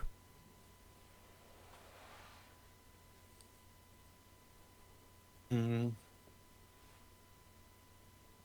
Mm. Noted. Um, As y'all continue packing up and hitting on the road. Who's driving? I can give it a shot this time if nobody else has to or wants to. Yeah, I might as well. Okay. Caleb. Otis. Yes, Caleb suddenly joins the party. Yeah, Caleb. Yay. Caleb, you hop in this wagon. As Otis takes the rein, I'm assuming Kamori is still in the passenger seat. Yeah, Okay. they don't seem as tense anymore, though they seem still slightly off. Okay. Then, as y'all begin to take off and head forward, Otis, I need you to roll me a d20 for me, please. Forgot about this. I regret it already. I'm sure it'll be Regret fine. everything.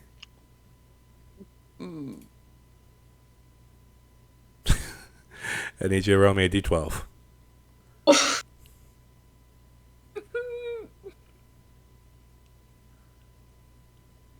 Oopsies.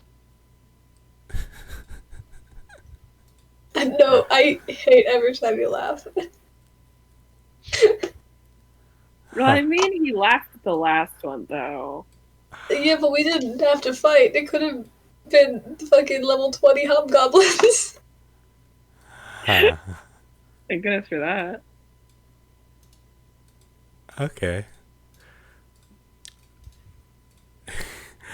As y'all are traveling on down the road and proceed to keep on heading forward, you then suddenly see a shadow seems to go over your head. And at first y'all think it's a bird for a split moment. But then you see the shadow kind of just last. And then you think it's a cloud. And then y'all look up. And you see what looks like large leathery wings are in the air. And seems to be flying towards y'all. Jeepers creepers. FML.